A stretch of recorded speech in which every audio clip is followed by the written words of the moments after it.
What happens when 14 years of perfect methodical work are erased in 14 seconds by a new boss who doesn't even know what he's doing? They called her a ghost in the machine, a systems person. He thought he was firing a cog to shake things up. He had no idea he was firing the architect. Welcome to our channel. We tell stories where logic, arrogance, and consequence collide. If you believe that good work should speak for itself and that ignorance has a price, do me a favor and like this video and share it. And make sure you subscribe because you will want to see this to the very end. All the way to the password. Let's begin.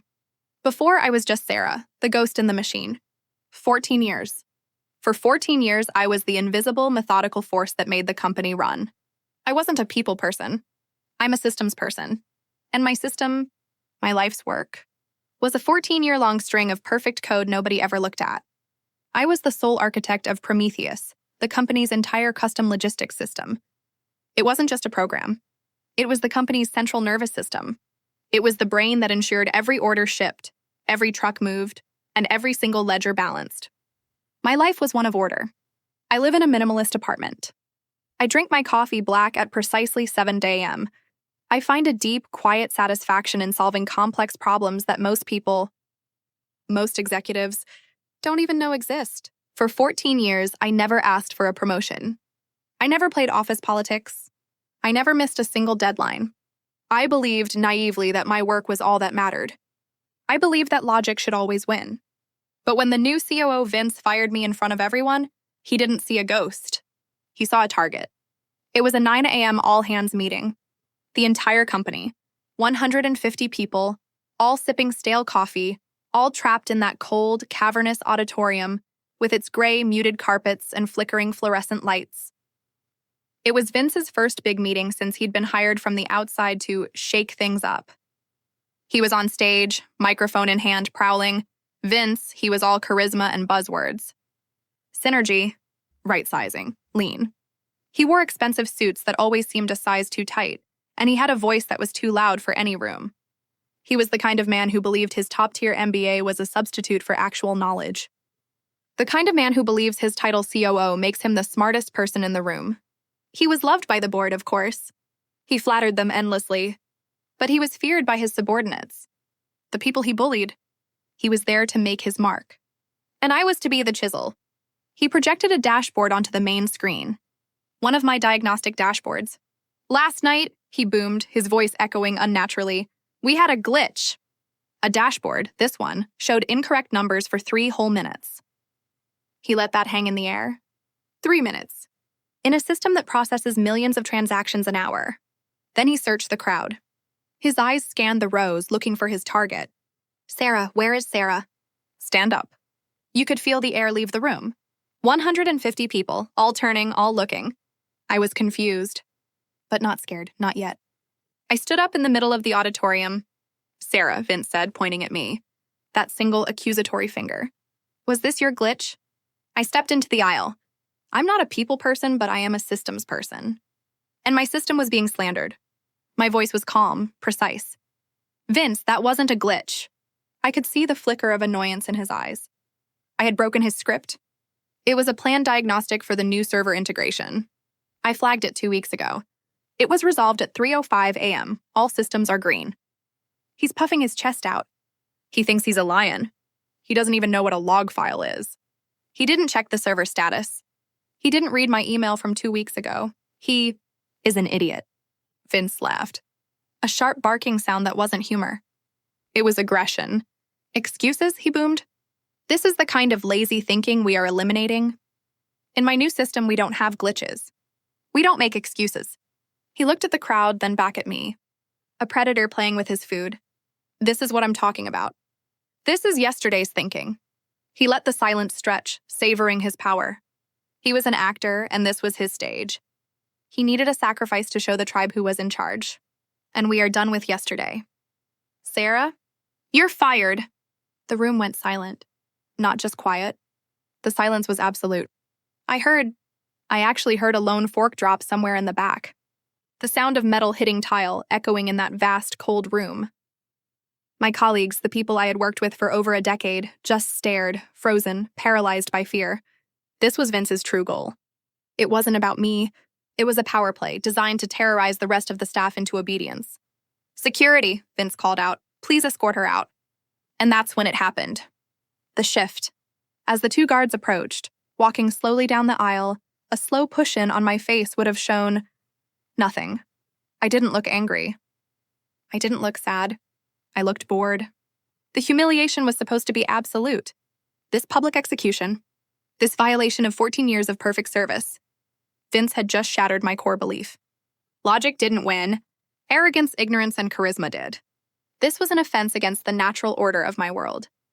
I looked at Vince, still on his stage, basking in his power. I made eye contact, and I nodded. Just a small, almost imperceptible nod. As if to say, okay. The guards reached me, one on each side. They didn't touch me. They just flanked me.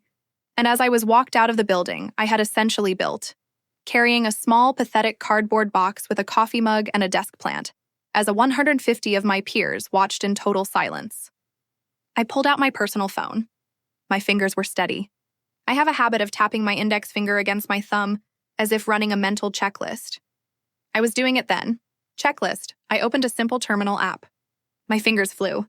One command. Run, safeguard init shy hits enter. He thinks he's firing me.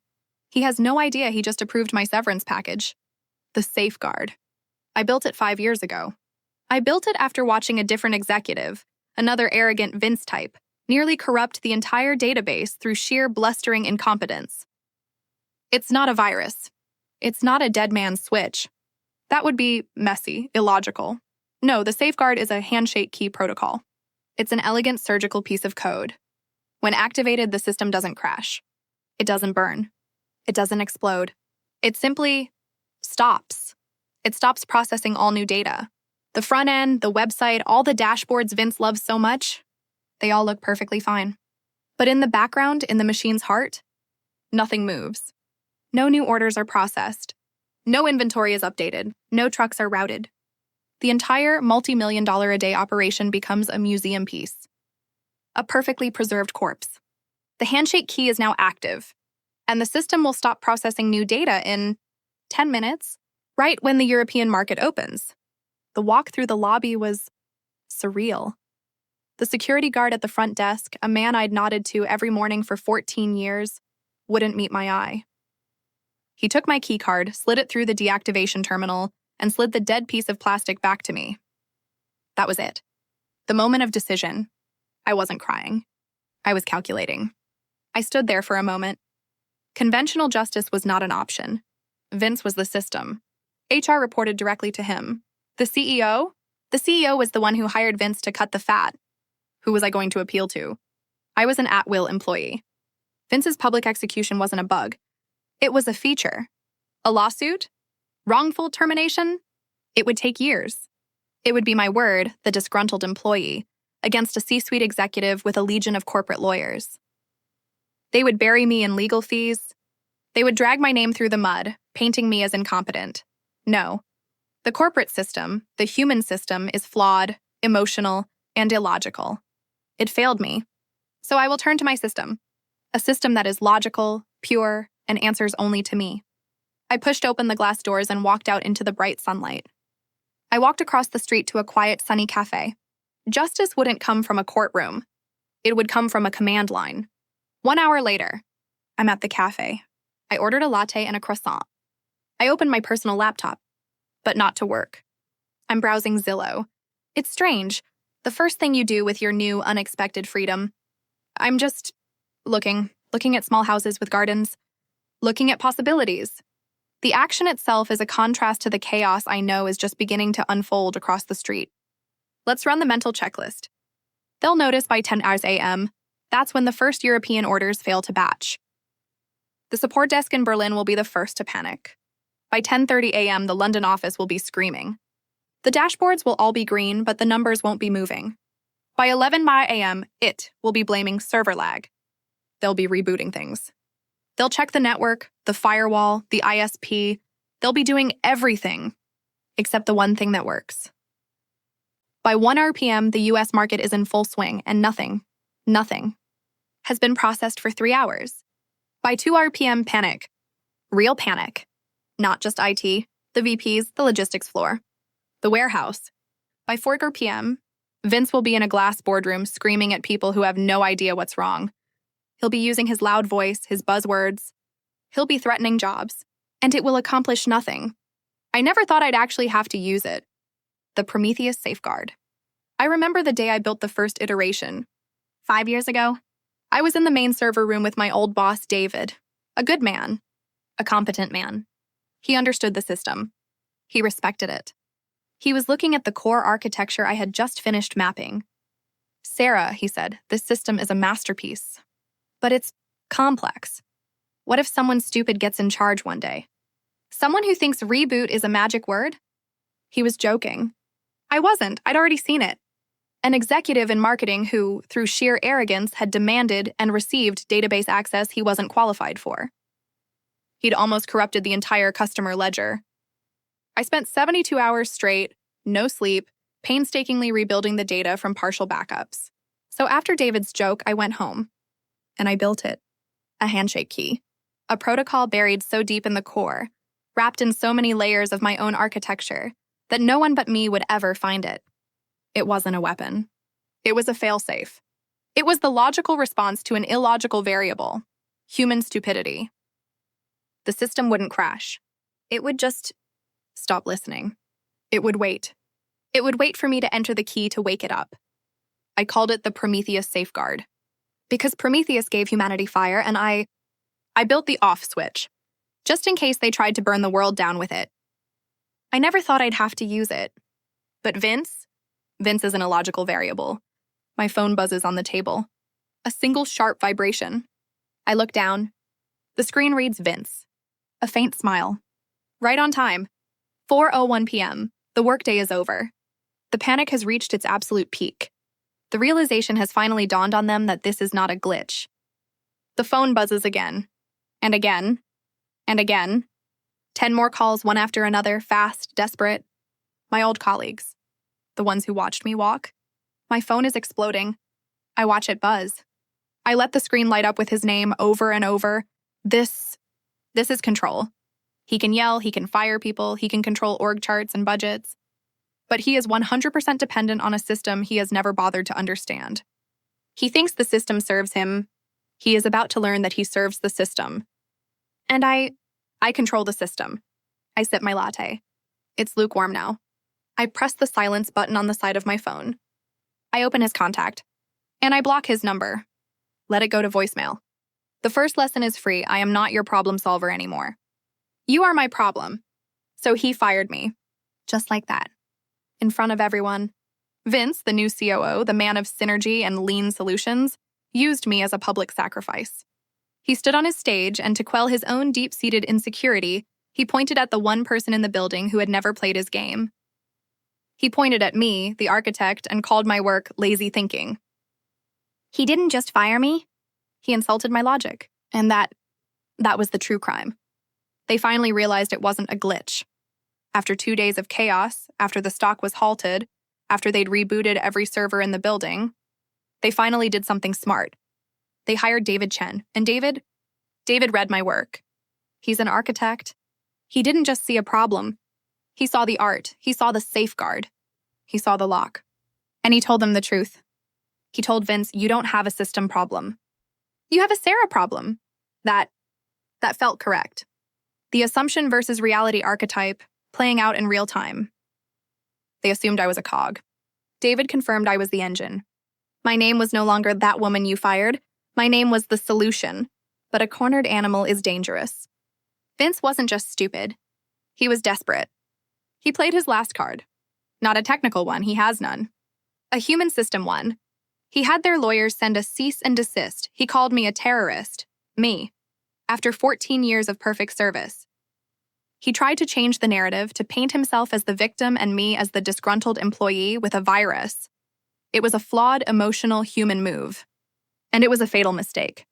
They thought they were threatening me. They thought they could scare me into fixing their mess for free. They didn't realize they were legally confirming my leverage. They put it in writing. I am the only one who can fix this. So I played their game. I turned their flawed legal system against them. I went on the offensive. I sent my terms. Triple my old salary. Oh, $100,000 activation fee. A stupidity tax. And the one thing I truly wanted? The justice. A full public retraction. An admission that I was right and he was wrong, signed by Vince himself. The technical problem is over. Now it's a legal one.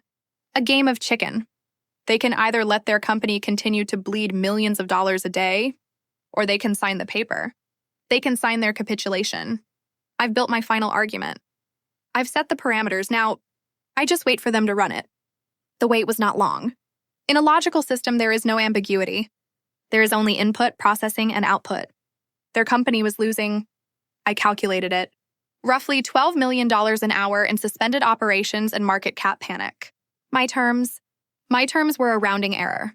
The human system of pride and ego held out for 19 hours. 19 hours of Vince, no doubt, screaming in boardrooms, trying to find another way. 19 hours of lawyers trying to find a loophole in my logic. They found none. The email arrived at 10:04 a.m. It was a masterpiece of corporate capitulation. A cold, formal, angry surrender. Mrs. last name, Ms. Not Sarah. We're professionals now. After careful consideration by the board and executive council, your terms are accepted. Just like that. The terrorist of yesterday is Mrs. today. The email continued. The wire transfer of the activation fee in the amount of $100,000 has been initiated. You should see it reflected in your account within the hour. I opened my banking app. There it was, pending. I stared at the number. $100,000. For 14 years of loyalty, they gave me a cardboard box. For 3 days of chaos, they gave me a small fortune. The math is interesting. It turns out my perfect code was always worth this much. They just preferred not to pay for it. Vince's little tantrum just corrected the market. It was the most expensive glitch he could have ever imagined. The email wasn't finished.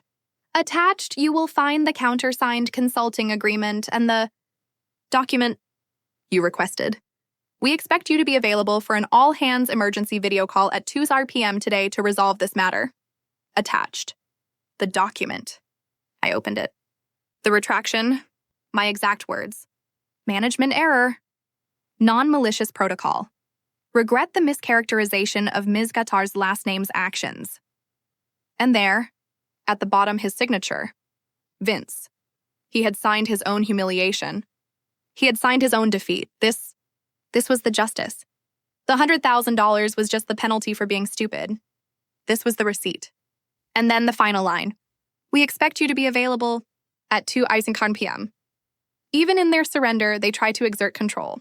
We expect a summons, an order. They still think I'm an employee. They still think they're in charge. They're not. They're hostages, paying a ransom and asking their kidnapper to please show up on time to free them. I checked my clock.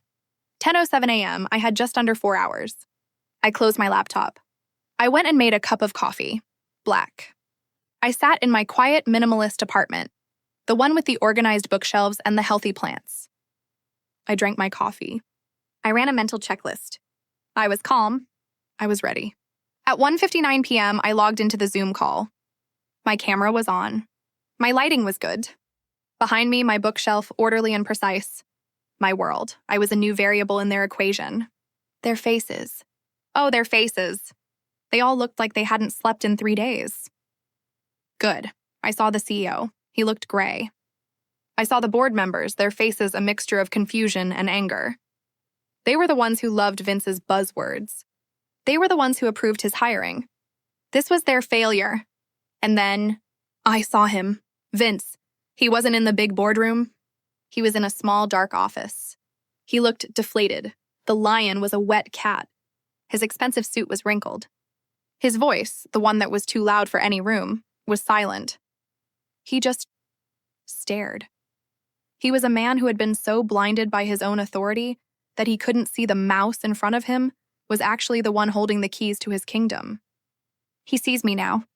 The CEO, his voice stammering, finally spoke. Sarah, Ms. last name. Thank you for joining. He was fumbling. He, the man who hired the disruptor, was now begging the disrupted to fix his company. Can you fix it? 50 faces. All staring. All waiting. The entire multi-million-dollar corporation held hostage by a single Zoom window. I unmuted my microphone. The click was the only sound in the virtual room. Yes, I said. My voice was calm, clear. I can. I'm going to share my screen, I continued. I want you all to watch. I want you to see the secret. I needed them to understand. I needed them to see what they threw away. Not just for my own satisfaction, but for the lesson to be permanent. I clicked share screen. I'm sure they were expecting, I don't know, a complex graphical interface, a hacker screen from a movie, a million lines of code. What they saw was a black and white text box, a single simple command terminal, the heart of my world. The entire multi-million-dollar company, their entire global logistics operation, was being run from this one simple box. They were all holding their breath. I could feel the tension even through the fiber optic cables. They think it's some complex algorithm. They think I'm about to perform digital magic. It's not magic. It's not complex. It's just a password. I typed the command. Run, safeguard, handshake, I hit enter. A new prompt appeared. Simple, stark, enter key. This was the moment. The culmination, the public revelation. I looked at Vince's tiny, pale square on my screen, and then I typed the password. I typed it slowly, deliberately, so they could all read it. 14YEARSOFSERVICE, 14 years of service, I hit enter. On their end, I can only imagine. On their screens, on the dozens of other monitors in that building, a deluge. A sudden, overwhelming flood of pings and order alerts. My system, woke up. 3 days of backlogged orders from Europe, Asia, and North America, all processing simultaneously. The warehouses would be getting printouts. The trucks would be getting routes. The ledgers would be balancing. The entire operation was back online. The whole process took 48 seconds. And scene. It was over. The silence on the call. It was perfect. You could hear the collective sigh of 50 people. The release of 3 days of pure, undiluted panic. They didn't know what to say. They were stunned. I'll help. I unmuted my mic again. My voice, calm and clear, cut through the silence. It's fixed, I said. The system is stable. Prometheus is back online. I looked at the CEO's square. My new consulting contract stipulates a 10-hour-a-month retainer. My invoice for this first minute is on its way. Then I moved my gaze. I looked directly at Vince's tiny gray square on the screen. He was still pale. Still silent. He looked broken. Vince, he flinched, I saw it. A tiny, imperceptible movement. The first sign of life. A word of advice. Next time, check the logs before you fire the architect. I didn't wait for a reply. There wasn't one. I moved my mouse. And I clicked leave meeting. I closed my laptop. That's it. I'm done. I gave them back their company. They gave me back my respect. Or at least, they paid for it. The retraction was the respect. The $100,000 was the proof. A public mathematical and legal admission of my value. My core belief had been shattered. Logic hadn't won, but my system had. I had forced the illogical human world to bend to my perfect, logical system. I had forced order onto their chaos. The aftermath was quiet. Weeks passed. My consulting invoice was paid in 24 hours. Then a new email, not to me. This one was public. A corporate press release. Vince, last name, reassigned. From COO role to pursue new opportunities. Reassigned, new opportunities. The beautiful, sterile language of corporate execution. He was gone. Wiped away. The disruptor was himself disrupted. The man who was done with yesterday was history.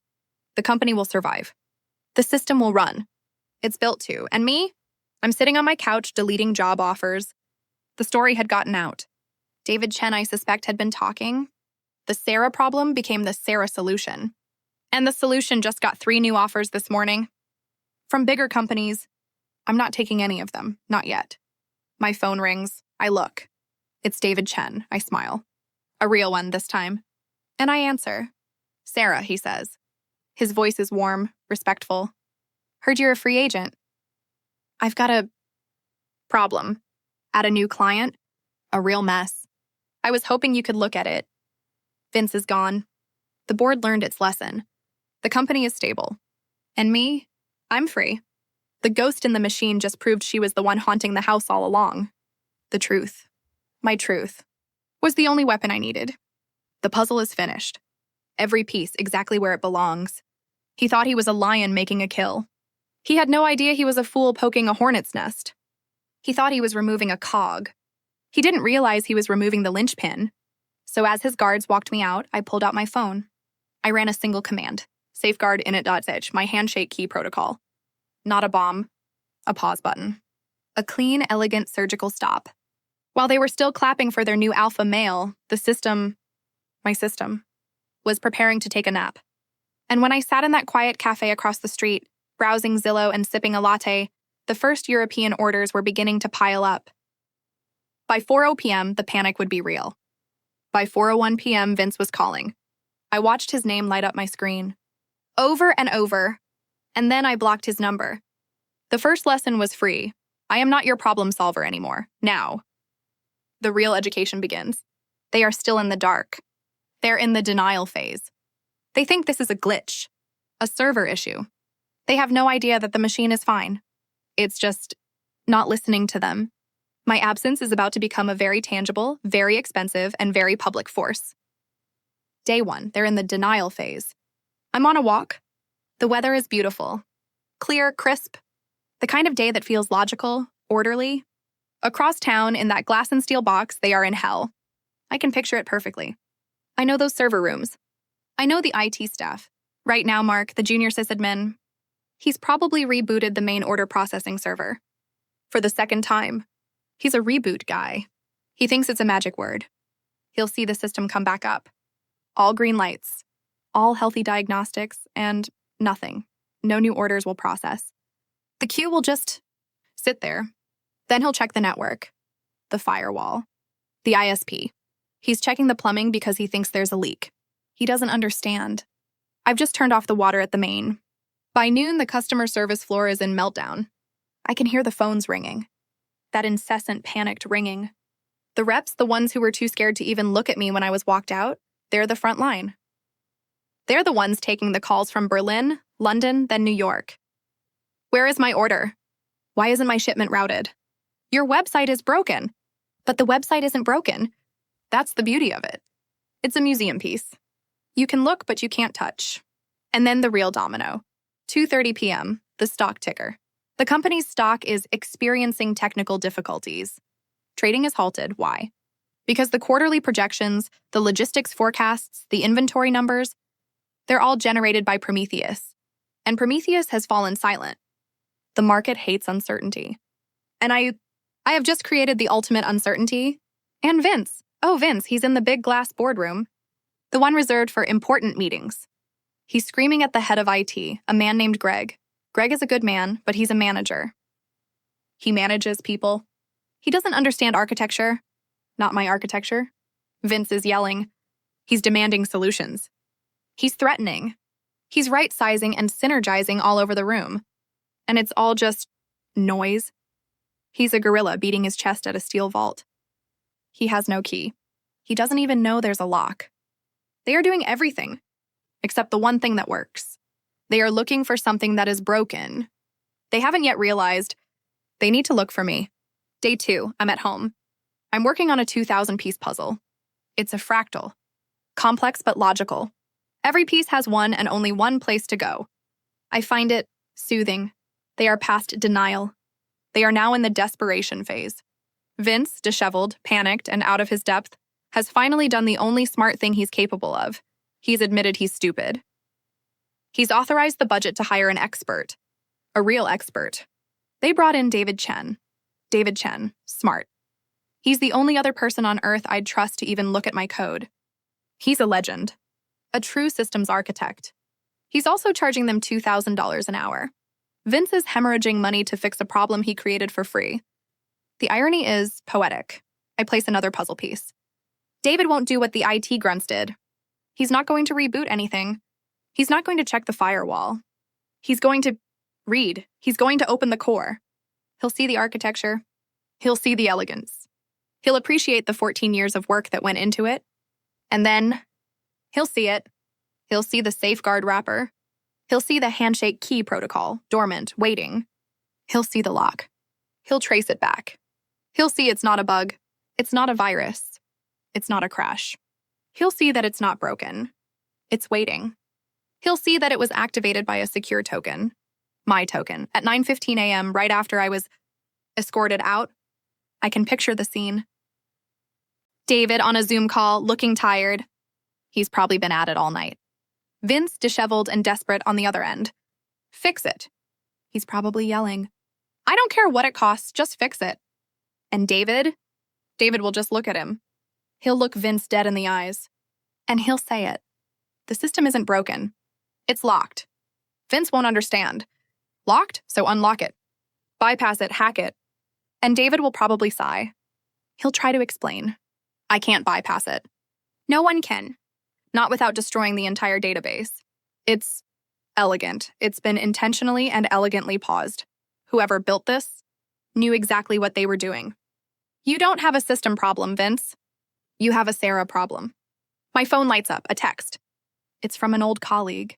Someone in IT who probably overheard the Zoom call. The text just says, you have a Sarah problem. I look at the words. A Sarah problem. It's a phrase. It's a meme. David's words. They're already all over the company. In the Slack channels. In the whispered conversations by the coffee machine. My name is no longer that woman you fired. My name is the solution. This is the first piece of my power being made public. The first turn of the screw. The first public revelation. They assumed I was a cog. They are learning in the most expensive way possible that I was the architect. I put my phone down. I place another piece of the puzzle. It clicks perfectly into place. The next move is theirs. The move comes, but not from where I expected. I got so caught up in the win, so focused on the technical elegance of the checkmate with David, I forgot. I forgot the human system. I forgot that Vince isn't just stupid. He's cornered. And a cornered animal is dangerous. An email arrives. It's not from Vince. It's not from the CEO. It's from the company's general counsel. The subject line, notice of legal action, cease and desist. This is the hubris moment. I open it. The language is aggressive. They are accusing me of corporate sabotage. Willful destruction of company property. Extortion. Terrorism. They actually use the word terrorism. They are threatening to file for an immediate injunction. To freeze my assets. My bank accounts. My retirement, everything. They are threatening me with criminal charges. This is a complication. A new variable. My heart is beating faster. Not from panic. From anger. This is the flaw in the human system. Logic doesn't matter. Narrative matters. And they are trying to paint a new one. I didn't sabotage anything. I activated a safeguard I built on my own time to protect the company from the exact kind of incompetence Vince represents. But their lawyers will twist it. They will paint me as the disgruntled employee who planted a virus. Vince's public execution was a power play. This is his next move. He's trying to regain control of the narrative, to make himself the victim and me the villain. This isn't a technical problem anymore. It's a legal one. And law is just another flawed, illogical human system. But, like any system, it has rules. It has levers. It has pressure points. And I am a very, very fast learner. I don't respond to the general counsel. That would be illogical. I am not a lawyer. Instead, I forward the entire email chain to my lawyer. A woman I've had on retainer for 3 years, ever since that marketing executive nearly wiped the database. I believe in safeguards. In all their forms. I attach a simple message. They're scared. They're trying to change the narrative. Don't be defensive. Go on the offensive. My phone rings. It's her, my lawyer. Her voice is all business. Sarah, they're threatening terrorism. This is an aggressive move. They're trying to scare you into fixing it for free.